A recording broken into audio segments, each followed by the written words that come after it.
ನಮ್ಮೆಲ್ಲರ ಪ್ರೀತಿಯ ಶಿವಣ್ಣ ಅವರಿಗೆ ಬರಲಿ ಚಪ್ಪಾಳೆ.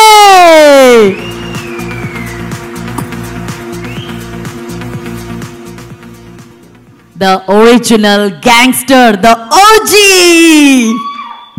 ಎಲ್ರಿಗೂ ನಮಸ್ಕಾರ. ಅರವಿಂದ್ ಸರ್, ರಂಗನಾಥ್ ಸರ್, ಆಮೇಲೆ ಪ್ರತಿಯೊಬ್ಬರು ಎಲ್ಲ ನಮ್ಮ ಕುಟುಂಬನೇ ಬಂದಿದೆ. ಯಾಕಂದರೆ ಒಬ್ಬರ ಹೆಸರು ಇಬ್ಬರ ಹೆಸರು ಹೇಳೋಕ್ಕಾಗಲ್ಲ. ಸೊ ಫಿಲ್ಮ್ ಇಂಡಸ್ಟ್ರಿ ಅಂದರೆ ಯಾವಾಗ ನನ್ನ ಕುಟುಂಬ ಅನ್ನೋ ಥರ. ಸೊ ಎಲ್ಲ ಕುಟುಂಬ ಇರ್ತಾರೆ. ಉಪೇಂದ್ರ, ಶ್ರೀಕಾಂತ್, ಎಲ್ರಿಗೂ ಈ ಸಮಾರಂಭಕ್ಕೆ ಬಂದಿದ್ದು ನನಗೆ ನಮ್ಮ ಫ್ಯಾಮಿಲಿ ಫಂಕ್ಷನ್ ಬಂತಾರೆ ಇದೆ. ಯಾಕಂದರೆ ಶ್ರೀಕಾಂತ್ ಆಗಲಿ, ಇಲ್ಲ ವೇಲು ಅವರಾಗಲಿ, ಇಲ್ಲ ಮನೋರಾಗಲಿ, ವಿರ್ ಆಲ್ ಒನ್ ಫ್ಯಾಮಿಲಿ. ನಮ್ಮ ಫ್ಯಾಮಿಲಿ ಫಿಲಮ್. ಅದು ಉಪೇಂದ್ರ ಮಾಡಿದೆ ಅಂದರೆ ಇನ್ನೂ ಒಂದು ವಿಶೇಷತೆ. ಯಾಕಂದರೆ ನಾನು ಆಗಲೇ ಹೇಳಿದೆ, ಉಪೇಂದ್ರ ಓಮ್ ಮಾಡಬೇಕಾದ್ರೆ ಏನು ಗುರುಬೇ ಯಾಕೆ ಹಿಂಗೆಲ್ಲ ಮಾತಾಡ್ತೀರ ಪ್ರೆಸ್ಲಿ. ನಾನು ಹೇಳಿದೆ ಎಲ್ಲರೂ ಮಣಿರತ್ನಮ್ ಅವರು ಈ ಬೇರೆ ದೊಡ್ಡ ದೊಡ್ಡ ಡೈರೆಕ್ಟ್ರ್ ಇದ್ದಾರೆ ಅಂತ. ನಮ್ಮಲ್ಲೂ ಇದ್ದಾರೆ ರೀ, ಅದಕ್ಕಿಂತ ಚೆನ್ನಾಗಿ ಮಾಡ್ತಾರೆ ರೀ, ಪಾಪ ಆ ಒಂದು ತಾಕತ್ತಿದೆ. ಅವಾಗ ಹೇಳಿದೆ ಯಾಕೆ ಹಿಂಗೆ ಹೇಳ್ಬಿಟ್ರಿ. ಇಲ್ಲ ನಂಗೆ ಗೊತ್ತಿತ್ತು, ನೋಡಿ ಖಂಡಿತ ನೋಡಿ ಈ ಪಿಕ್ಚರ್ ಏನೋ ಒಂದು ಓಮ್ ಮಾಡುತ್ತೆ ಅಂತ ಅವಾಗ ಹೇಳಿದೆ. ನಂಗೆ ಗೊತ್ತಿತ್ತು ಅವರು ವರ್ಕ್ ಮಾಡೋಷ್ಟು ಹೇಳ್ಬೋದು. ಯಾಕಂದರೆ ಓಮ್ ಅಂತಾರೆ, ಓಮ್ಗಿಂತ ಮುಂದೆ ಉಶ್ ಅಂತ ಒಂದು ಪಿಕ್ಚರ್ ಮಾಡಿದ್ದಾರೆ. ಅದು ಸಾಧಾರಣವಾದ ಸಿನಿಮಾ ಅಲ್ಲ. ಅವ್ರು ಮಾಡಿದ ತರಲೆ ನನ್ನ ಮಗ ಇರ್ಬೋದು ಯಾವುದು, ಬಿಕಾಸ್ ಓಮ್ ದೊಡ್ಡದಾಯಿತು ಅನ್ನೋದಕ್ಕೆ ನಾವು ಮಾತಾಡ್ತೀವಿ ಅಷ್ಟೇ. ಬಟ್ ತರಲೆ ನನ್ನ ಮಗನೂ ತುಂಬ ಚೆನ್ನಾಗಿತ್ತು. ನಾನು ಅದೊಂದು 20 ಸತಿ ನೋಡಿದ್ದೆ. ನಾನು ಎಷ್ಟು ಸಿನಿಮಾ ಇರ್ಬೋದು. ನಾನು ಅದಕ್ಕೆ ಪ್ರಿವ್ಯೂಗೂ ಬಂದಿದ್ದೆ. ನಂಗೆ ತುಂಬ ಚೆನ್ನಾಗಿ ಜ್ಞಾಪಕ ಇದೆ. ಆ ಟೈಟ್ಲೇ ತುಂಬ ಇಷ್ಟ ಆಯಿತು. ಎಷ್ಟು ಚೆನ್ನಾಗಿ ಮಾಡಿದ್ರು ಅಂದರೆ ಒಂದು ಭಯನ ಅನ್ನೋ ಥರ ಒಂದು ಇದರಲ್ಲಿ ಎಷ್ಟು ಸೆನ್ಸಿಬಲ್ ಆಗಿ ಅವ್ರು ಟೈಟಲ್ಸ್ ಇಡೋದಾಗಲಿ ಎಲ್ಲದರಲ್ಲೂ ಒಂದು ಅರ್ಥ ಇರುತ್ತೆ. ಆ್ಯಂಡ್ ಓಮ್ ಬಂದಾಗಂತೂ I started loving him. The work style ಇರ್ಬೋದು, ಊಟ ಮಾಡ್ಬೇಕಾದ್ರೆ ನೋಡ್ಬೇಕು ಎಲ್ಲದನ್ನೂ ಒಂದೇ ಸತಿ ಕಲ್ಸ್ಕೊಂಡು ಟೈಮ್ ವೇಸ್ಟ್ ಮಾಡೋದು ಬೇಡ. ಮಾಡಿ ಅನ್ನ ಸಾರು ಮೊಸರು ಎಲ್ಲನೂ ಕಲ್ಸ್ಕೊಂಡು ಒಂದು ಫುಲ್ ನೋಡ್ಬಿಟ್ಟು ಯಾಕೆ ಹಿಂಗೆ ಊಟ ಮಾಡ್ತಾರೆ ಇವರು ಅಂತ. ನಾನಂತೂ ಬಿಡಿ ಊಟನೇ ಮಾಡ್ತಿರ್ಲಿಲ್ಲ. ಯಾಕಂದರೆ ಅಷ್ಟು ಬ್ಯುಸಿಯಾಗಿದ್ದೆ. 3 ಸಿನಿಮಾ ಮಾಡ್ತಿದ್ದೆ ಆವಾಗ. ಬೆಳಗ್ಗೆ ಓಮ್ 7 ಗಂಟೆಯಿಂದ 12 ಗಂಟೆವರೆಗೂ ಓಮು, 1 to 5ವರೆಗೂ ಗಡಿಬಿಡಿ ಎಳೆಯ, ರಾತ್ರಿ 7 ಗಂಟೆಯಿಂದ ಬೆಳಿಗ್ಗೆ 3 ಗಂಟೆವರೆಗೂ ಸಮರ ಮಾಡ್ತಾಯಿದ್ದೆ. ಸೊ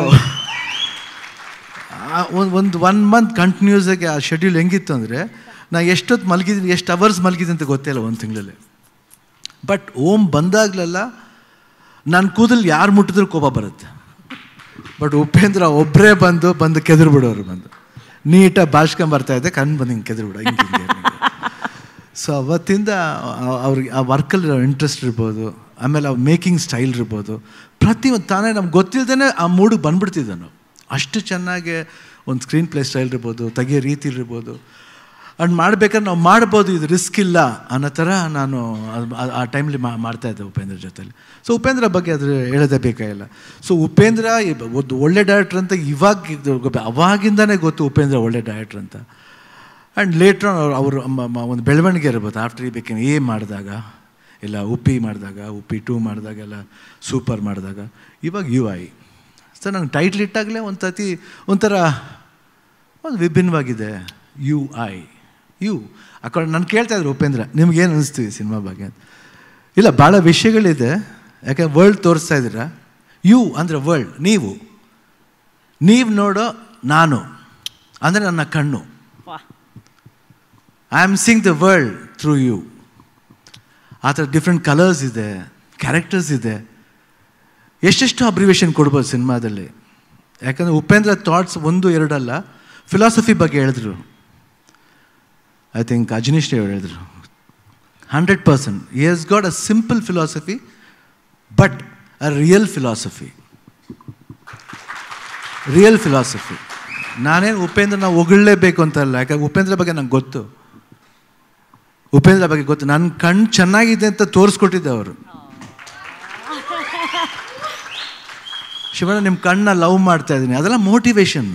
ಯಾರೋ ಒಬ್ರು ಹಿಂಗೆ ಹೇಳಿದಾಗ ಎಸ್ ನಂಗೆ ಕಣ್ಣು ಅಷ್ಟು ಚೆನ್ನಾಗಿದೆಯಾ, oh my God, am I looking so good with my eyes. Okay fine. Attitude ಇರಬೇಕು, ಪಾಸಿಟಿವ್ ಆಗಿರ್ಬೇಕು, ನೆಗೆಟಿವ್ ಆಗಿರಬಾರ್ದು. ಇದೆಲ್ಲ ಉಪೇಂದ್ರ ಎಷ್ಟು ಗೊತ್ತಿಲ್ಲ. ಉಪೇಂದ್ರ ಅದೆಲ್ಲ ಯಾವತ್ತೂ ಅಷ್ಟು ಜಾಸ್ತಿ ಮಾತಾಡಿಲ್ಲ. ಬಟ್ ಉಪೇಂದ್ರ ಹತ್ರ ಮಾತಾಡ್ಬೇಕಾದ್ರೆ ಎಷ್ಟೆಷ್ಟೋ ಇಂಟ್ರೆಸ್ಟಿಂಗ್ ಥಿಂಗ್ಸ್ ಹೇಳ್ತಾರೆ. ಭಾಳ ಒರಿಜಿನಾಲಿಟಿ ಇದೆ ಅವ್ರ ಹತ್ರ. ಆಮೇಲೆ ಅವ್ರು ಇದು ಅಷ್ಟೇ, ಯಾವುದು ಪ್ರಜಾಕಿ ಅಂತ ಒಂದು ಪಾರ್ಟಿ ಮಾಡ್ತಾರೆ. ನಾವು ನಾವು ಸಿಂಪಲಾಗಿ ಹೇಳ್ಬೇಕಂದ್ರೆ ನಾವು ಗೀತಾ ಎಲೆಕ್ಷನ್ ಕೇಳ್ಬೇಕಾದ್ರೆ ಒಂದು ಸತಿ ಬಂದಿದ್ರು ನಮ್ಮ ಜೊತೆಲಿ. ಗಾಡೀಲಿ ಹೋಗ್ಬೇಕಾದ್ರೆ ಸುಮ್ಮನೆ ಮಾತಾಡ್ತಿದ್ದು. ಸೇಮ್ ಅವ್ರ ವಿಚಾರ ಏನಿತ್ತು ಅದೇ ಮಾತಾಡ್ತಿದ್ದು. ಹೆಂಗೆ ಎಜುಕೇಟ್ ಆಗಬೇಕು, ಯಾತಕ್ಕೆ ಎಜುಕೇಟ್ ಆಗಬೇಕು, ನಾವೆಷ್ಟು ಏನು ಮಾಡ್ತಾ ಇದ್ದೀವಿ, 5 ವರ್ಷಕ್ಕೋಸ್ಕರ ತುಂಬ ಈಸಿಯಾಗಿ ಮಾರ್ಕೋತಾ ಇದ್ದೀವಿ, ಆ ಮಾರ್ಕೊಳ್ಳೋದು ಬೇಡ ಅಂತ. ಅದನ್ನು ಯಾವತ್ತೂ ನಾವು ಉಪೇಂದ್ರ ಮಾತಾಡ್ತಿದ್ದು. ಲಾಟ್ ಆಫ್ ಥಾಟ್ಸ್ ಇದೆ. ಜನ ಸ್ವಲ್ಪ ಅರ್ಥ ಮಾಡ್ಕೊಂಬಿಟ್ರೆ next world will become very super. They should understand ಅಷ್ಟೇ. ಬಟ್ ಅಫ್ಕೋರ್ಸ್ ಇಲ್ಲಿ ಬಂದು ನಾನು ಪಾಲಿಟಿಕ್ಸ್ ಮಾತಾಡಕ್ಕೆ ಬಂದಿಲ್ಲ. Please please please please please cinema ಬಗ್ಗೆ, ಯಾಕಂದ್ರೆ ಅವ್ರ ಐಡಿಯಾಲಜಿ ಬಗ್ಗೆ ಹೇಳಿದೆ. ಯಾಕಂದರೆ ಇದನ್ನೆಲ್ಲ ಸಿನಿಮಾಲಿ ನೋಡ್ಬೋದು, ನೀವು UI ನೋಡ್ಬೋದು ಅಲ್ವಾ ಉಪಿ? ಸೊ ಅಜನೀಶ್, ನಿಮ್ಮ ವರ್ಕ್ ಸೂಪರ್ ಆಗಿದೆ. ಕ್ಯಾಮ್ರಾ ವರ್ಕ್ ಇರ್ಬೋದು, art department wonderful. And of course Manohar ಅವರೇ, ನೀವು ಧೈರ್ಯ ಮಾಡಿ ನಂಬಿ ಮಾಡಿದ್ದಕ್ಕೆ 100% ಅಲ್ಲು ಅರವಿಂದ ಹೇಳ್ಬಿಟ್ರು ತೆಲುಗುಲ್ಲಿ ಮಾಡೋಣ, ಜೋರಾಗಿ ಮಾಡೋಣ ರಿಲೀಸ್. ನೋಡಿ ಈ ಥರ ಎಲ್ಲ ಬರಬೇಕಂದ್ರೆ ಒಳ್ಳೆ ಪಾಸಿಟಿವ್ ಸೈನ್ಸ್. ಇವತ್ತು ಒಳ್ಳೆ ಪಾಸಿಟಿವ್ ಸೈನ್ಸ್ ಸ್ಟಾರ್ಟ್ ಆಗಿದೆ. ಎಲ್ರಿಗೂ ಒಳ್ಳೇದಾಗಲಿ. ಆ್ಯಂಡ್ ಓಮ್ 2 ಬಗ್ಗೆ ಹೇಳ್ತಾಯಿದ್ರು. ಆಗಲಿ ಬಿಡಿ ಅದೇನು ನೆಕ್ಸ್ಟ್ ಇಯರ್ ಆಗಬೇಕಂತಲ್ಲ, ಇನ್ನು 10 ವರ್ಷ ಬಿಟ್ಟರೆ ಆಗಲಿ. ಶಿವಣ್ಣ ಹಂಗೆ ಇರ್ತಾನೆ,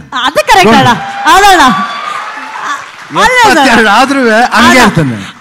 Upendra I feel like this. Okay, ಇಷ್ಟು ಹೇಳ್ತಾ wish you all the best. UI team wonderful teaser and a glimpse.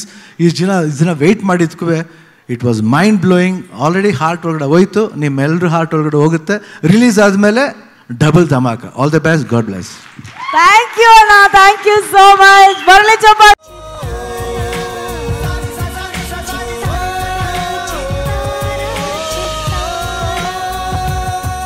ಕನ್ನಡಿಗರ ಮನೆ ಮಾತಾಗಿರುವ ಸಿನಿ ಪತ್ರಿಕೆ ಚಿತ್ತಾರ, ಕರ್ನಾಟಕದ number 1 readers choice entertainment magazine.